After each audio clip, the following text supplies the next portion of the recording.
Apa kegunaannya kita berdoa dari sebelum belajar? Ada yang tahu? Apa gunanya? Kenapa nggak langsung belajar aja? Ada yang bisa menjawab? Nggak ada? Kegunaan kita untuk berdoa sebelum belajar adalah untuk mengharap ridho Allah, supaya apa yang akan kita pelajari hari ini mudah dapat. Yang mudah dapat, kata Arga. Yang mudah dapat karena Allah sudah ridho. Arga, Aura Izatir, Faiza Adiba, Heri Wijaya, Iqbal Hariri, Irsyadi, Isa, Muhammad Ihsan, Nafeza, Putri Dewi, Raisa, Rita, Emam, sakit ya, Salsabila.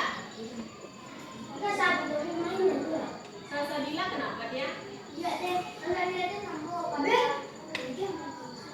Sigit, Nova. Berarti dua orang yang tempo ya. Wina mana? Dari 18 hadir 16. Berarti dua orang yang datang hari ini. Itu tidak masalah. Mudah-mudahan kawan kita yang sakit cepat sembuh. Nah, sebelum lanjutkan materi, kita menyanyikan dulu lagu.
Dengan benar. Yang kedua,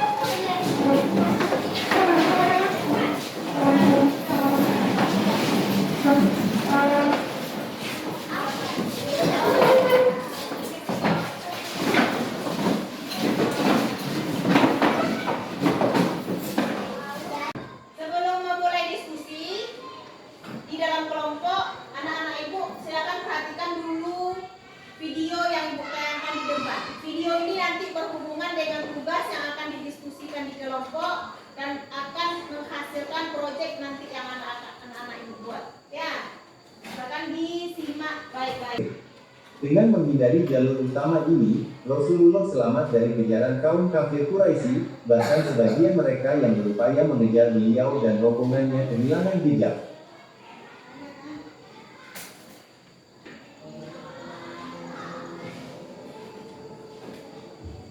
Masuk Islamnya Umar bin Khattab radhiyallahu anhu memang telah membuat banyak perubahan. Kaum muslim jadi lebih berani menunjukkan identitas keislamannya dan membuat orang-orang kafir Quraisy menjadi khawatir. Namun, musuh-musuh Islam tak serta-merta menundukkan aksinya untuk menghambat dakwah.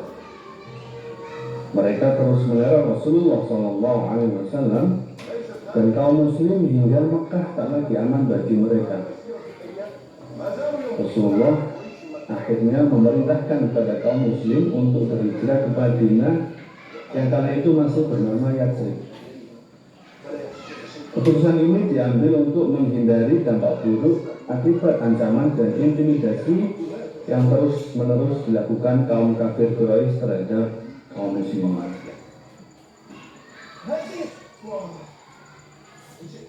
Ketika umat Islam hendak berhijrah ke Yatsrib, Rasulullah SAW memerintahkan kepada para sahabatnya untuk berangkat secara diam-diam dan berpencar. Hal ini agar tidak diketahui oleh musuh. Namun tak demikian halnya dengan yang dilakukan oleh Umar. Dia justru memberitahukan kepada orang-orang tentang rencana hijrahnya ke Madinah. Ali bin Abi Thalib bercerita, semua orang berhijrah secara sembunyi-sembunyi kecuali Umar. Saat hendak hijrah, dia menyelempangkan busur panahnya dan mendatangi Ka'bah saat orang-orang Quraisy tengah berkumpul. Umar bertawaf 7 kali, sholat 2 rakaat dan mendatangi orang-orang Quraisy satu persatu. Umar berkata, wahai wajah-wajah yang muram, siapa saja yang ingin ibunya kehilangan anaknya, atau anaknya menjadi yatim, atau istrinya menjadi janda, maka temulah aku di balik bukit itu esok pagi. Diserahkan karena telah hadir sebagai bintang tamu di berbagai podcast selebriti. Coba muda dan berbaju tampan, masa lalu dari sini yang kini aktif terdakwa ini juga menarik perhatian warganet dan menjadi inspirasi. Siapa sangka masa lalu dari Muslim dipenuhi kemaksiatan hingga ia akhirnya menemukan jalan terang dan berhijrah.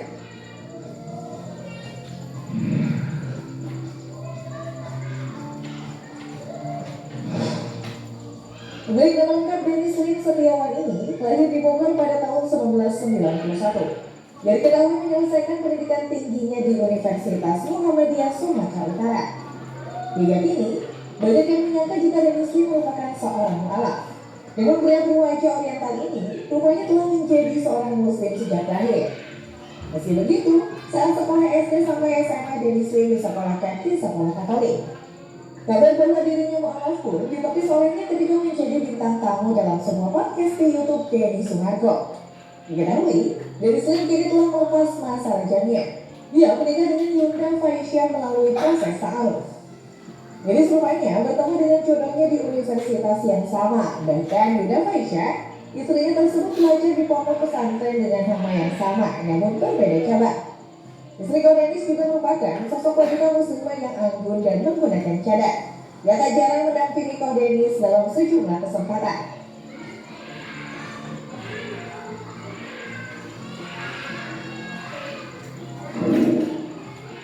Dennis Slim aktif bermain sosial media, terutama TikTok.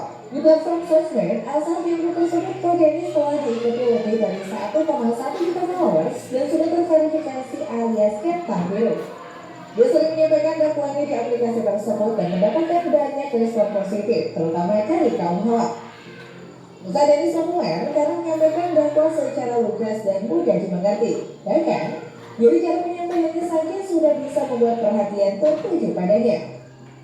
Lagi lewat sosmed, dia juga kerap menjadi penceramah dalam berbagai kegiatan kampanye di masjid, pondok pesantren dan berbagai forum lainnya.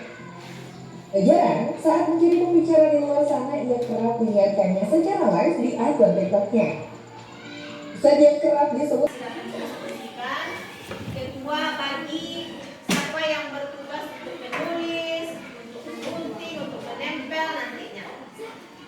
Gimana dibuat nanti? Kok di sini bukan satu-satu per kelompok. Pegang dulu. Letakkan di bawah. Ini untuk kelompok 2.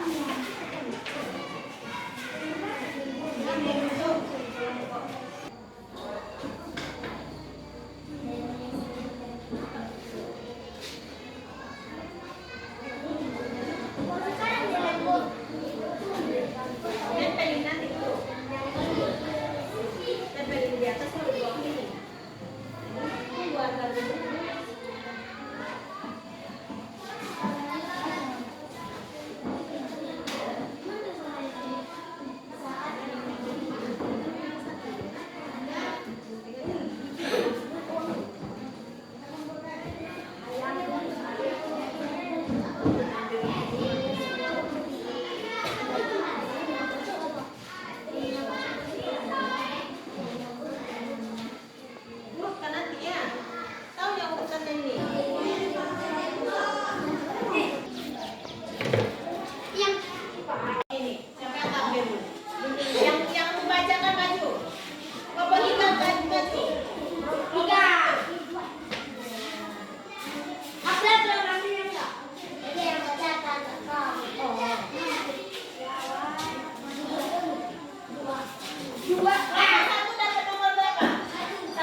Seorang bandar judi, dia berhijrah menjadi lebih baik. Bahkan sekarang dia adalah seorang pendakwah atau yang kita kenal dengan Dennis Lim, Koh Dennis atau Ustadz Dennis seperti kita. Nah, sampai di sini ada pertanyaan anak-anak ibu? Berarti paham? Tentang pembagian macam-macam. Soalnya tinggal dipilih aja jawabannya. Untuk nomor 1 apa jawabnya, nomor 2 apa jawabnya, sampai nomor berikutnya nanti. Nah, silakan cepat. Waktu ibu kasih 10 menit. Dengan berakhirnya